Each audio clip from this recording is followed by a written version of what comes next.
And now, for a Captain Adams VHS Pirate Ship special presentation.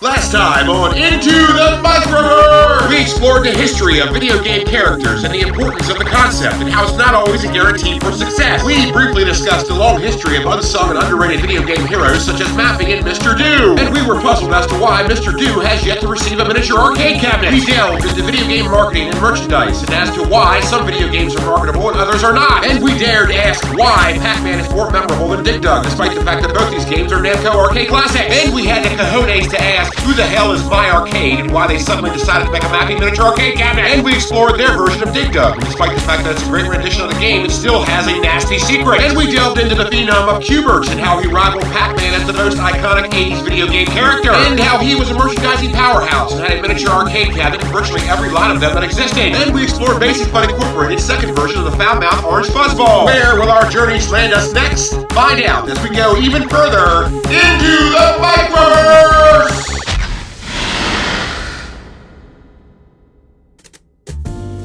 The video game hero, pretty much the modern equivalent of literary heroes of old. You may scoff at that concept, but just think about how big certain video game characters became. And when you do think about it, you really could put, say, I don't know, Q*bert in the same category as Tom Sawyer. These characters are both culturally relevant, and I'm sure Mark Twain would have been a Q*bert fan.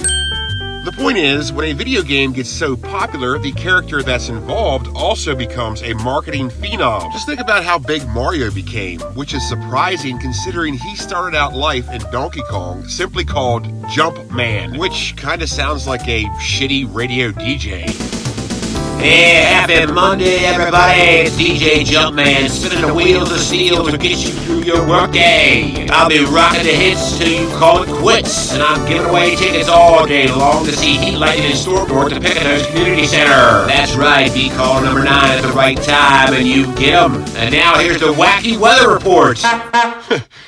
Sorry. Never mind. Let's continue. Having a memorable video game character is a good idea. However, it's not always a recipe for success. Because sometimes, even if you have a video game character, it doesn't mean it's going to become iconic. And therefore, the merchandising tree bears no fruit, yields no vine, and you're not going to make much money. Even though it didn't always work out. If a video game has a character, chances are it's going to be pretty successful. And on the other side of the spectrum, a video game doesn't even have to have a character to be successful. It's all in how the game tickles the public's fancy. And fancies were indeed tickled, with the absolute best example of this, Space Invaders. Released in arcades in 1978. This game proceeded to set the world ablaze. But despite how much of a hit this game was, there was no merchandise. But really though, what was there to market?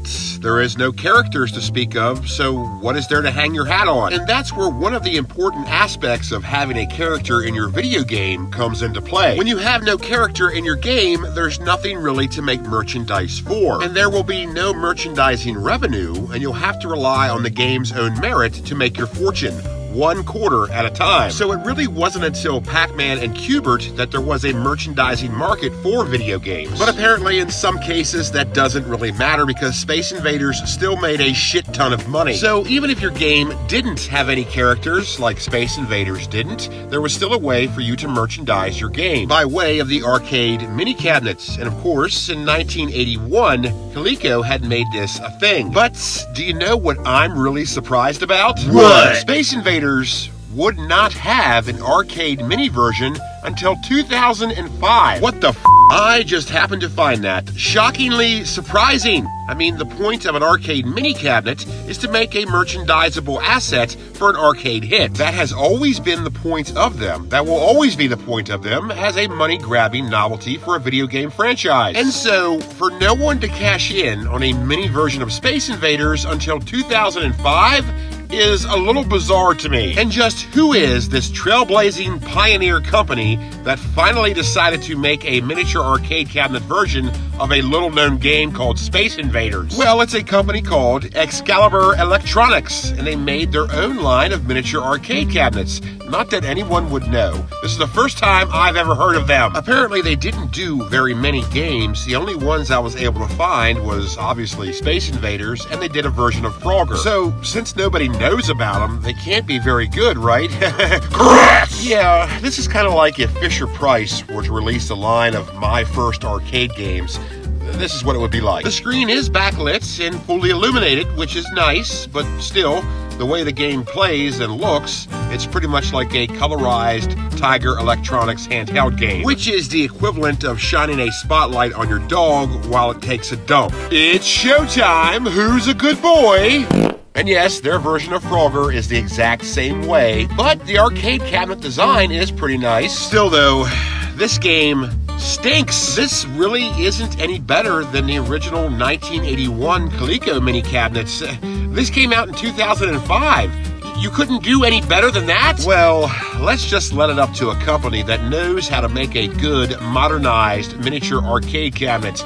Let's see what good old Basic Fun Incorporated did. Yes, as we know, later on in the 2000s, Basic Fun Incorporated would release multiple lines of their own versions of miniaturized arcade cabinet classics. And Space Invaders was part of their very first line of such an attempt. And of course, as you know now, if you've been paying attention, this very first line also contains the shitty version of Pac-Man!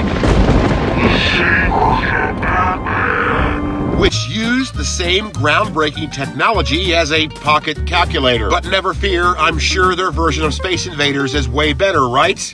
Oh no, it's not. It's the same bullshit technology. What are you guys doing? As I mentioned in part 1, as I was lamenting over their shitty version of Pac-Man, I could understand using this quote-unquote technology if these things were released in 91 or 92, even 93. But these things were released well into the 2000s, so I just don't understand this. And if you're wondering, is it possible to screw up such a simple game like Space Invaders? Well, these two mini versions are your answer. But it's okay. The important thing is, I'm not bitter about it. But the hopes are seemingly yet to be crushed for a good mini version of Space Invaders, because in 2019, the company My Arcade released a superior mini version. It looks and plays pretty much like the original, and even the arcade cabinet itself looks like a miniature version of the arcade cabinet itself, which I don't think is asking too much. And so, Space Invaders proved that a game can be massively successful without having a character or really any marketable resources at all. And like Katy Perry, it also proved that sometimes it pays to have no character. And Space Invaders was most certainly not the only game to have a faceless success. And today, we're going to take a look at some of these other games that became financial triumphs without having any characters whatsoever. And of course, we will take a look at their miniature arcade cabinet counterparts. So join me as we go even further into the Microverse! Prepare for miniaturization. Initiating miniaturization sequence in 3, 2, 1. Initiate. Miniaturize! Miniaturize! Miniaturize! Miniaturize! Miniaturize! Miniaturize!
VHS Pirate Ship presents Into the Microverse!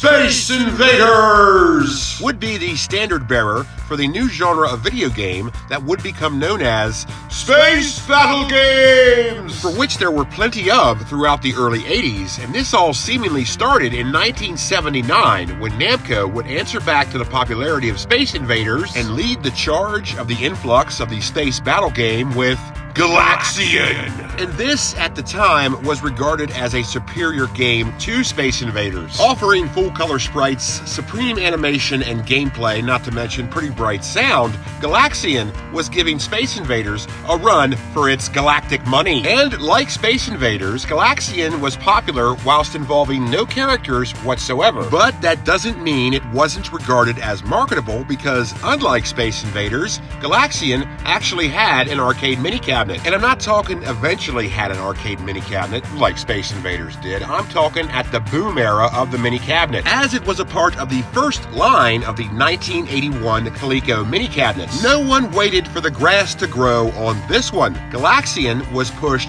just as hard as the Pac-Man, Frogger, and Donkey Kong cabinets that were also a part of that line. But of course, those latter three cabinets would be the most famous in that line, and the Galaxian one would eventually be forgotten about. And forgotten about it would remain, because it would not get another mini cabinet until 2018, when My Arcade would release a supreme mini version of this.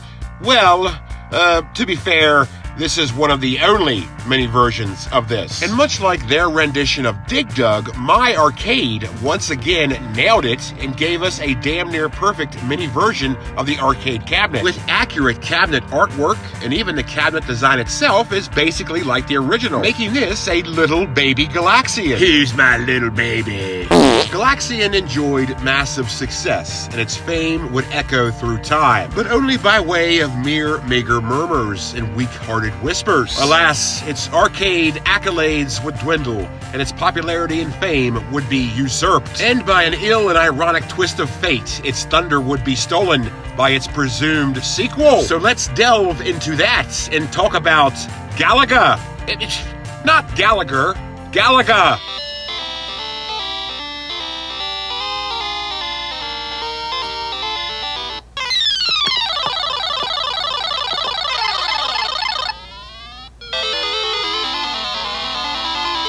Galaga! Whee! Released in arcades in 1981, Galaga quickly took the throne from Galaxian, who had previously taken the throne from Space Invaders. Not that it really matters. I mean, Galaxian and Galaga are from the same company, which is Namco, so for them to be in competition with each other would sort of be like going to an auction and bidding against yourself. And not to mention, as I had said, this is a presumed sequel to Galaxian, so it's pretty much the same game. And I say presumed sequel because when it came out, there was a bit of confusion as to that. Galaga is an official sequel to Galaxian, but when it was first released, people didn't really know what to think. At this time, video games were still a fairly new medium, and no one really thought of them as having sequels. So for a video game to have a sequel was a very weird thing. Though sequel might be a bit of a strong word, considering this is basically the same game as Galaxian. Of course, these two video games do have their differences, but you have to wonder if people even realized they were playing a different game. So Galaga is a sequel to Galaxian the same way Miss Pac-Man is to Pac-Man. And Galaga,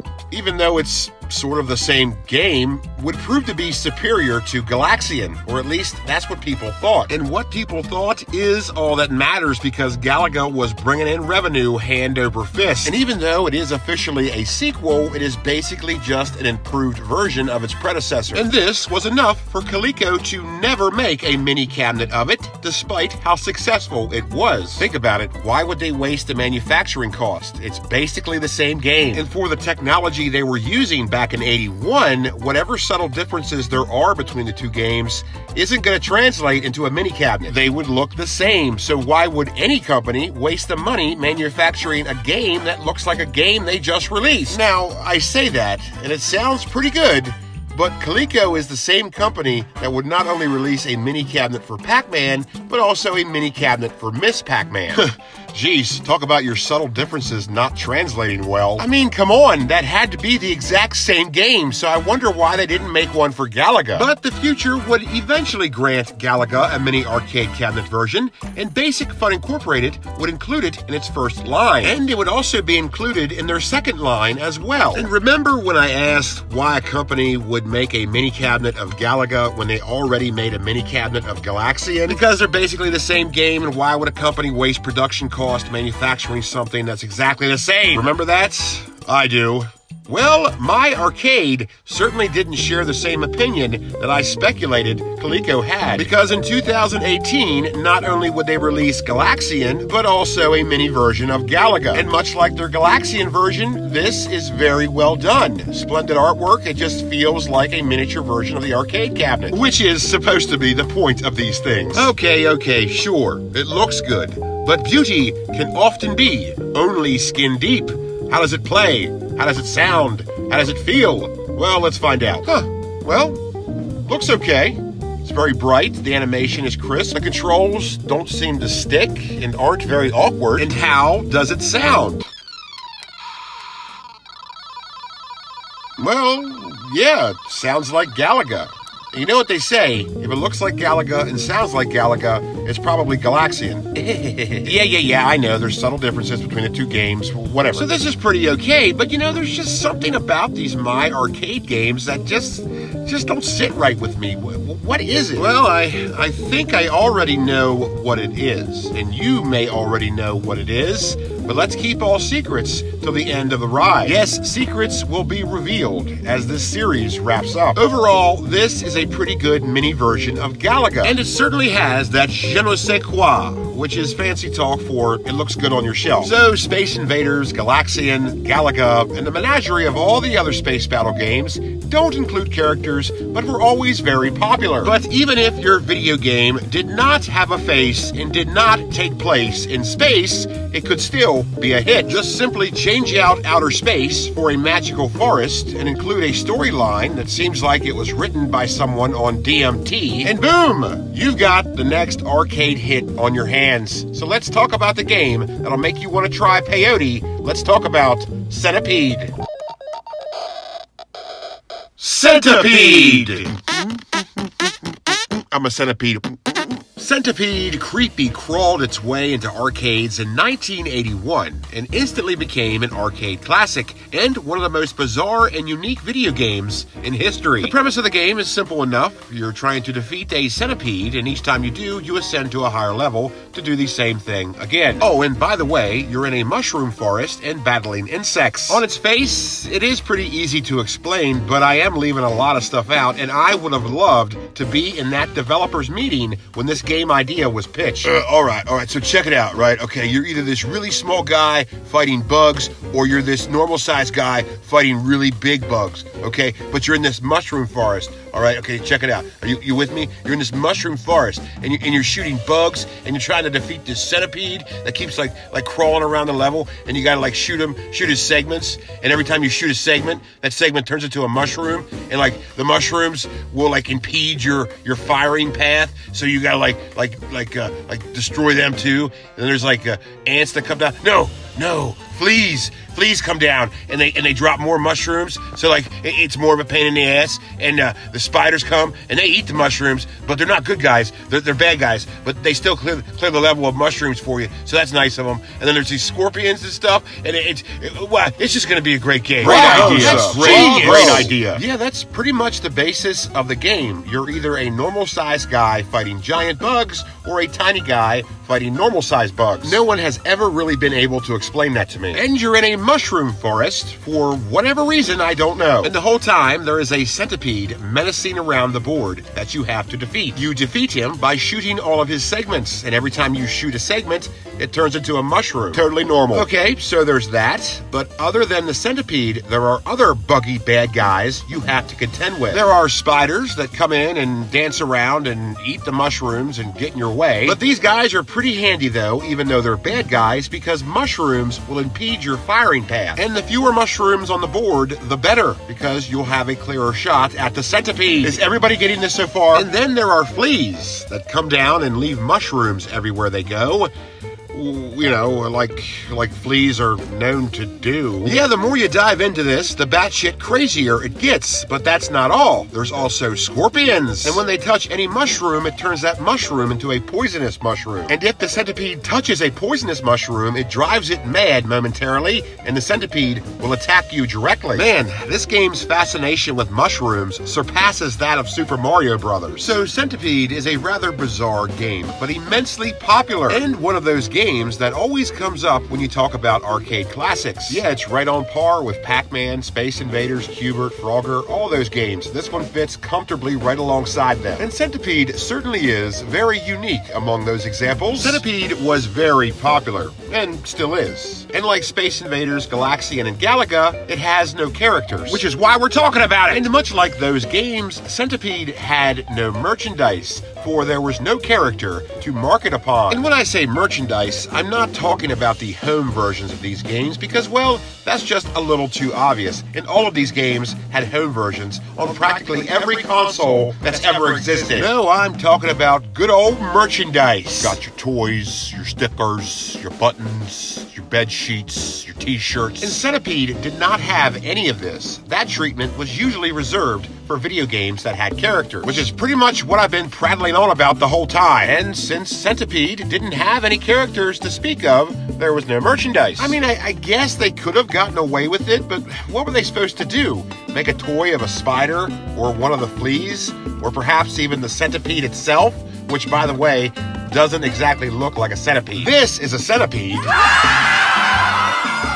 The one from the game sort of looks like a caterpillar, and the game wouldn't have had the same effect if it was called Caterpillar. And besides, who wants to shoot a caterpillar? So Centipede just works better, okay? And truth be told, there was a sliver of merchandising for Centipede in the form of t-shirts, but hardly on the merchandising level of Pac-Man or Q*bert. So your video game doesn't have any toys. Boo! So it doesn't have any stickers. Boo! So it doesn't have a Saturday morning cartoon show. Boo! So it doesn't have a breakfast cereal. But it can still have an arcade mini cabinet. Yes, of course it does. Wait. It didn't? Wait, what? What am I doing here then? Coleco never made one for it? No? How about Parker Brothers? They made one for Q*bert. The Parker Brothers didn't either? Okay, how about Atari? Atari's the company that made the game. Did they do something for it? They didn't make a mini cabinet either? Okay. How about Excalibur Electronics? But they didn't either? Okay, so who the hell did? Yes, much like Space Invaders, Centipede would not enjoy an arcade mini cabinet at the height of its popularity. It would not get one until well into the 2000s with Basic Fun Incorporated's first line of arcade mini cabinets. And almost as if they were trying to make up for lost time, Basic Fun Incorporated would also include Centipede in their second line of arcade mini cabinets. Yes, what was known as their Arcade Classic series would be one of the only mini cabinet sanctuaries Centipede had. And it looks terrific, or at least the cabinet itself does, and Centipede boasted some pretty supreme cabinet artwork. And this mini cabinet shares that supremacy pretty succinctly. But looks aren't always everything, even though they kind of always are. But anyways, let's see how this bad boy plays. Yeah. As they say in the wrestling business, and then the bell rang. Yeah, the cabinet art offers a lot of sizzle, but the game itself does not offer a lot of steak. This is a very bare-bones version of a rather bare-bones game. However, it plays very well. The controls don't stick. It's not awkward to play. But how does it sound? Meh. It sounds okay, but Centipede's not really known for its sound anyway, so, you know, whatever. Overall, this is a rather disappointing version of Centipede. This retailed for around $20 and is the definition of buyer's remorse. I mean, the cabinet looks good. It's a pretty great presentation of it. It's an arcade-accurate version, but still, it's a dog turd in a tux. Okay, so this pretty much sucks. But you can't really expect too much with these things. Okay, so what about My Arcade? If you've been paying attention, then you'll know that that company is the most modern company to put out miniature arcade cabinets. And they've made a version of most of the games I've been talking about. And by most of them, I mean all of them except Frogger, for some reason. Nor did they do one for Mr. Do, which reminds me, it's time for today's trick question! A comedic yet informative interlude segment that I've never used before, yet suddenly I feel inclined to do so. Here it is, today's trick question. What year did My Arcade release their miniature arcade cabinet version of Mr. Do? Oh, we're sorry, that answer was not in time. Not like it matters anyway, because it's a trick question. That's right, suckers. Mr. Do never had a miniature arcade version. If you would have watched part 2 of the highly acclaimed Captain Adams VHS pirate ship miniseries, Into the Microverse, you would have known that already. Thanks for playing. Yeah, sorry, but I did say the games I've talked about. And in the interest of accuracy, I have talked about Mr. Do in this series. So that is to say, My Arcade has made a version of most of the games I've talked about, with the exception of Frogger and Mr. Do. Well, you can also add Centipede to that list because they never made a version of Centipede. I wonder why they've never done Centipede. Perhaps they will in the future. And the future is looking us right in the face. Because the future is now. And the future will be the final part of our journey into the microverse. The last part of our excursion will land us in the territory of My Arcade, the company that had the balls to bring the miniature arcade cabinet into the future. But just like there's always free cheddar in a mousetrap, there's always a catch. Secrets will be revealed, and everything will make a whole lot more sense. Hopefully. So stay tuned and join me for the final part of the journey into the microverse! Be sure to hit subscribe and take care out there, and I'll see you next time only on Captain Adams' VHS pirate ship.